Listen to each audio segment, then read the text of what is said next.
Hello, my name is John Wessner. I am a Civil War reenactor and also an instructor with the Appalachia IU-8 Adams Recharged program.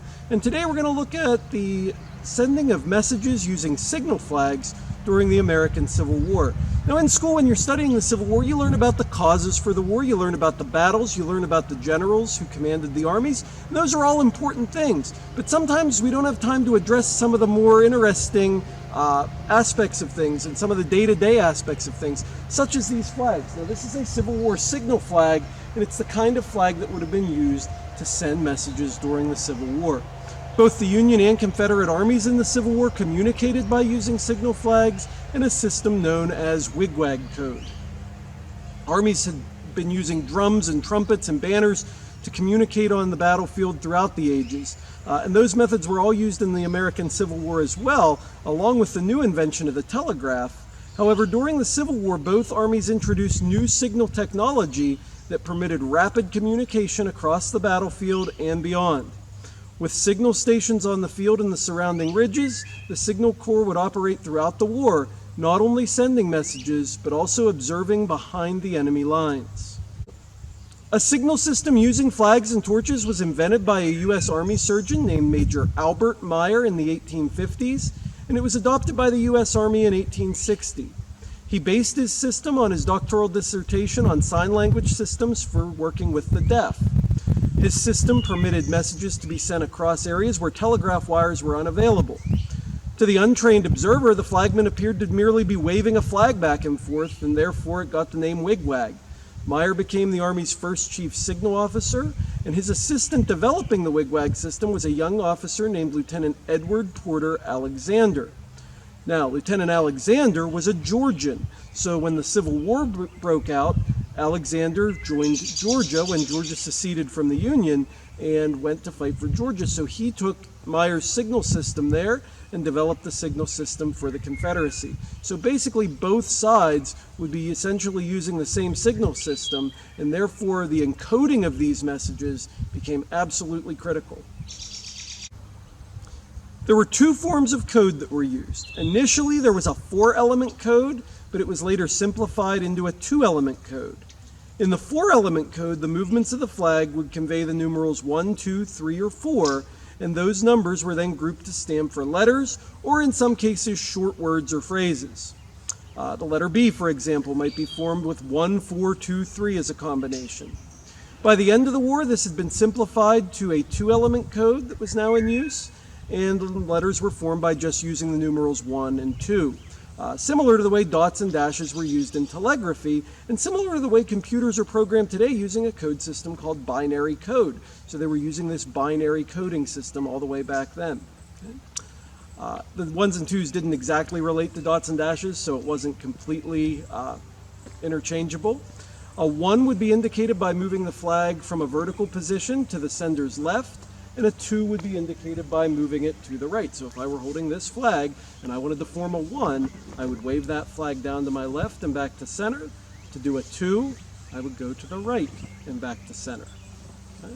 So those were the main system when they came to that 2-element code. So for example, the letter A might be formed as a 1 and a 2. I'm going to hold my flag a little low so it stays in camera view here. But if I would go to the right, 1, so the letter A, for example, might be formed with a 1 and a 2. So I'm going to hold my flag a little low so it stays in camera view here.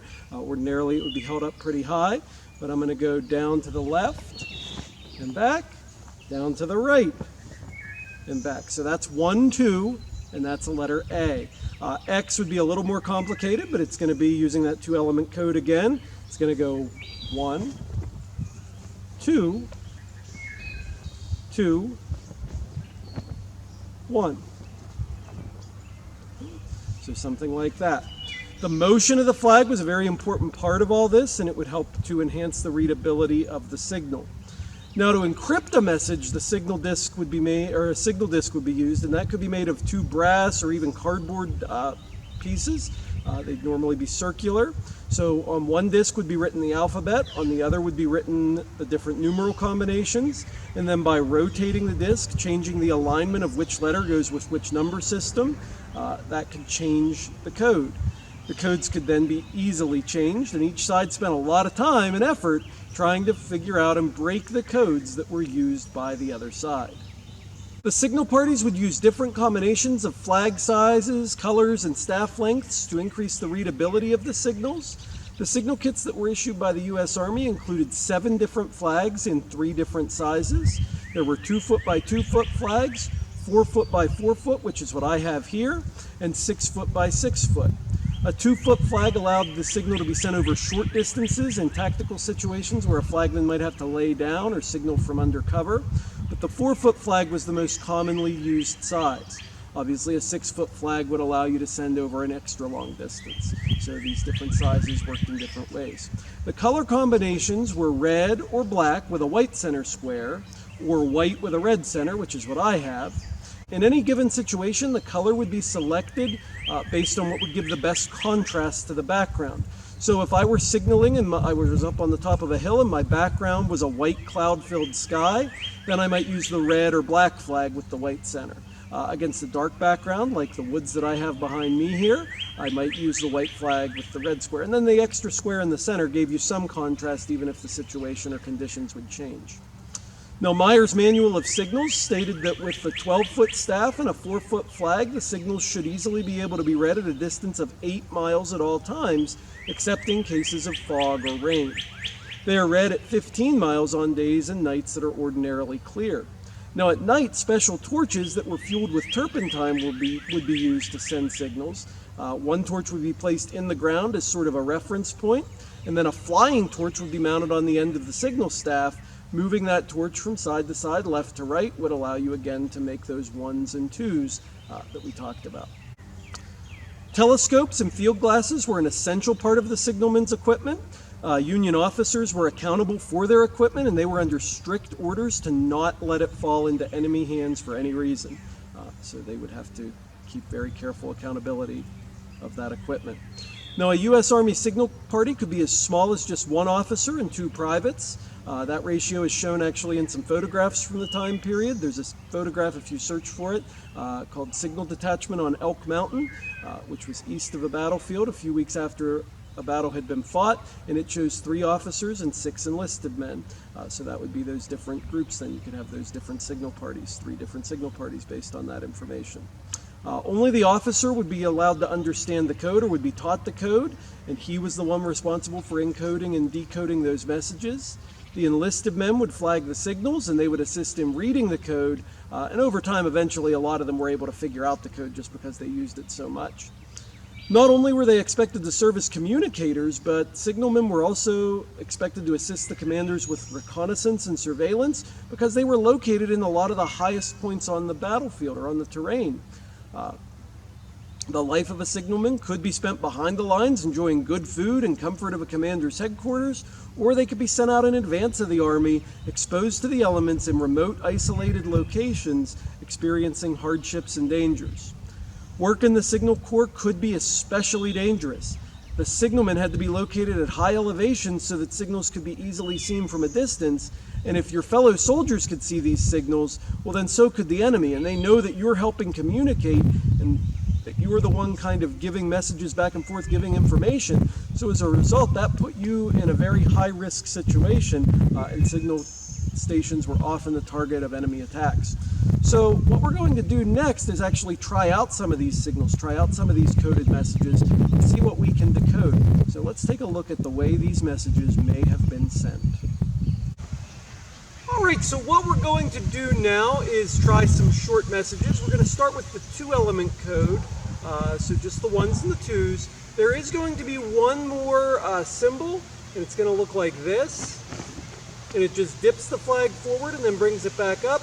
We're going to be using that today to represent the end of a letter. Now originally a single 3 like that, that's called movement 3.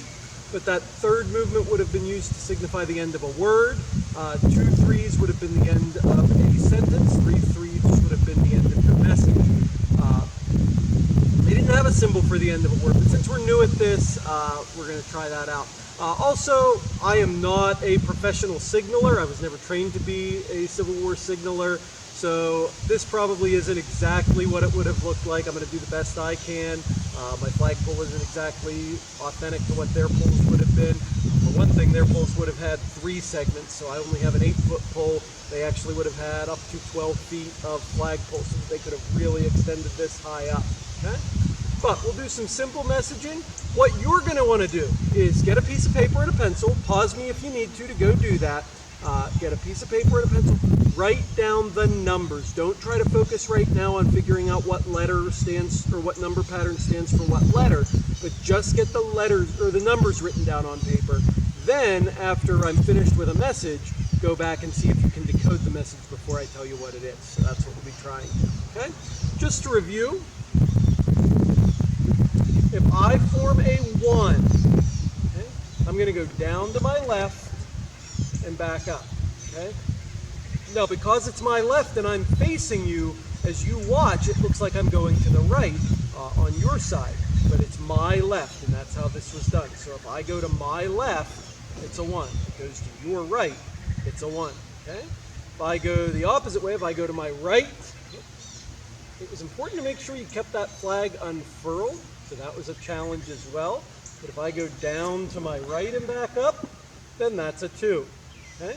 And then one more time, that dip forward is a 3. And I'm going to put a 3 at the end of each letter. 2 3s at the end of a sentence, and 3 3s if it's my end of my message. So I'm not going to be sending any messages that are longer than 1 sentence. Okay? In fact, my first message we'll just do a 1-word message, just to start to get the hang of things here.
All right, so that's the end of my message. Go ahead and hit pause and see if you can decode that message. Okay? Pause after you finish your coding. Go ahead and resume. And if you're looking for the code, I should have a link here in the comments on YouTube. If you're in my Adams class, there is one in your Canvas page as well, and that would have the code, the numbers that stand for each letter. All right, so you've had a chance to decode. The pattern was 1 2 2, 1 2, 2 2 1, 2 2 1, 2 1. That is the word hello. So our first message was just quite simply hello. All right, so let's try another message. This one will be a little bit longer. It's going to be 4 words long, so we'll give this one a try. Okay?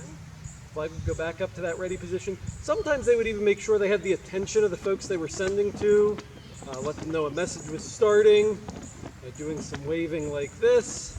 Okay? And they'd return to that center position and get ready to begin.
All right, so that is the end of that message. Again, go ahead and pause, take a look. Feel free to rewind if there was something that you missed. Jump back to the beginning of the message, or look back to if there was one particular letter that you missed and you want to double check and see again. Feel free to do that, and then check your answer by hitting the unpause button. So pause now, decode, and I'll see you in a minute. All right, so that message said, have a great day. Have a great day. So hopefully you were able to figure that one out. Let's try one more using the 2-element code, and then we'll switch and try a couple with that 4-element code, a little more complex. Okay? All right, our next message is going to be a long one. So get ready, get your pencils ready. Here we go.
All right, so that was, like I said, a long one, but go ahead and hit pause, go back and rewatch it, double check your numbers if you need to, and then after you finish decoding, unpause and see if you were correct. All right, so that was one of my favorite Civil War quotes. It was said by or written by a man named Stonewall Jackson, and it says, "You may be whatever you resolve to be." I love that quote. I love that message.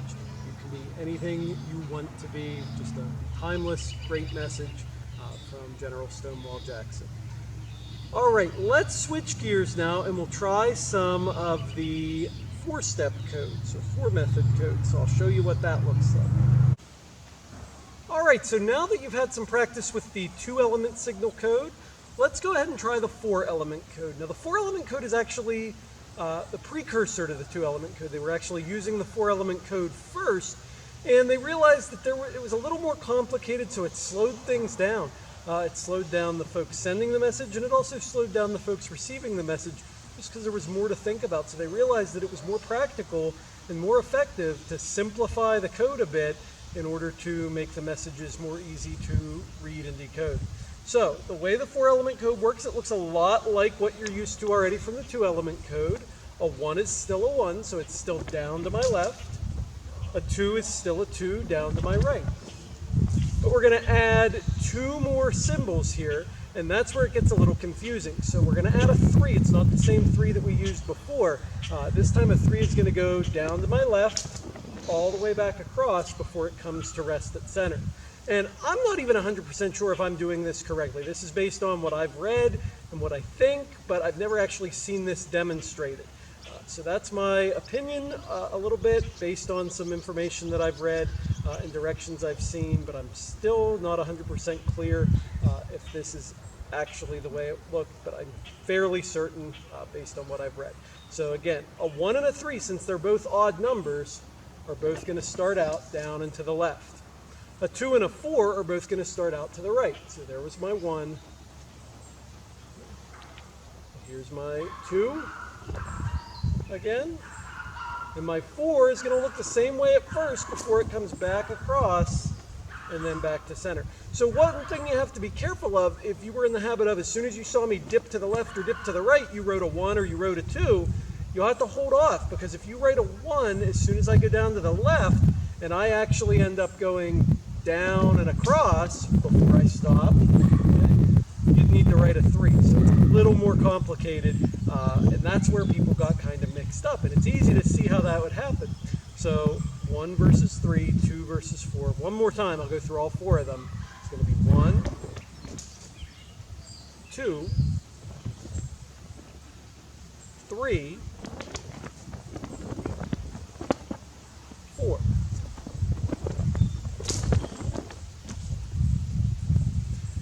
Now a 5 is going to look like this. It's what we used to call a 3, and a 5 is just that dipping forward and then bringing it back to upright. So 5 is going to do just what 3 did before. 1 5 I'm going to use as the end of a letter, even though they didn't. 2 5s for me will be the end of a word. 3 5s for me will be the end of my message.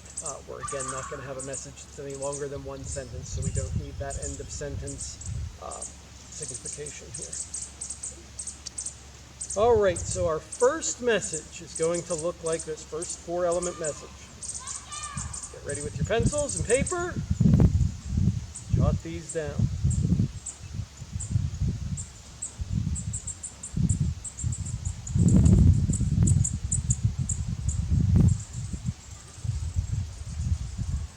Flag straight here.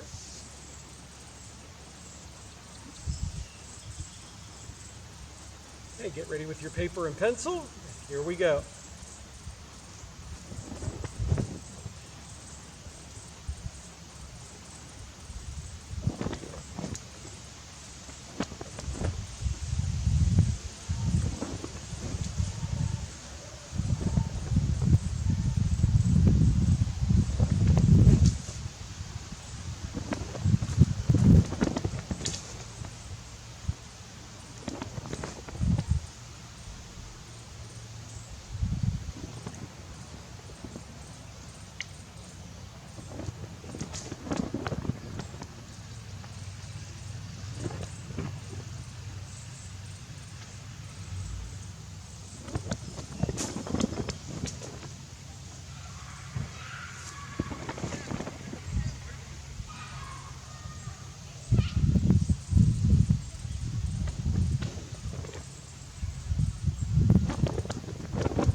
right, so that was the end of that message, 3-word message. Go ahead and go back and rewatch if you need to. Hit pause, decode it, and then check back in with me, hit unpause and see if you're right. Okay, so that message said Atoms is fun. Since many of you watching this are attending the Atoms Recharge Scholars Program this summer, Atoms is fun. Hopefully you agree. All right, so our final message, this will be our grand finale. It's going to be a big long one using the 4-element wig-wag system. Let's see how we do with our last message. We'll see if my arms can hold up. Send this one.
Okay, so this was a challenging job. This is hard work. If you have a chance to try out your own flag, if you want to make your own flag, hopefully, and try this out. See if you can send some messages and see how you do.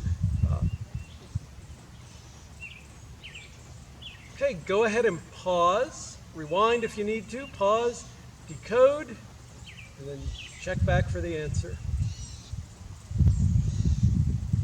All right, so that one was enemy division moving around your left flank. A division was a fairly large component of a Civil War army. A division at full strength was made up of about 12,000 men, so it was a large body of troops. A division at full strength spread out in 2 ranks would cover nearly a mile of land on the march, so it was a big group of people. Now, it was rare for a division to be at full strength for very long due to casualties, desertion, and death, of course. But all of those things would affect the size. But if a division was moving around toward your flank, that was a problem. That means they're going to get around you. They're trying to get around you. So you need to prepare to defend against that. Okay? Well, I hope you have enjoyed working through some of these messages. I hope you've enjoyed having the chance to be a Civil War signaler and decoding some of these things. Now, you can easily make your own flag. If you're in my Adams class, I showed you how to do that. So I'd love for you to try that. I'd love for you to send messages maybe back and forth to some friends. Share this information with some friends, and you can send messages back and forth with video to each other and see if you can decode each other's messages. A whole nother level would be to look up Civil War cipher circles and try to come up with a different code system. So that would be a whole added challenge. And there's lots of ways that they would send coded messages as well so that the enemy couldn't read exactly what I was saying. So all kinds of cool things you can do with this, but hopefully you enjoyed this aspect of it, and hopefully you were able to figure some of these out on your own as well. So thanks so much for watching Civil War Signaling with Mr. Wessner as part of the Adams Recharged program. I'll see you next time.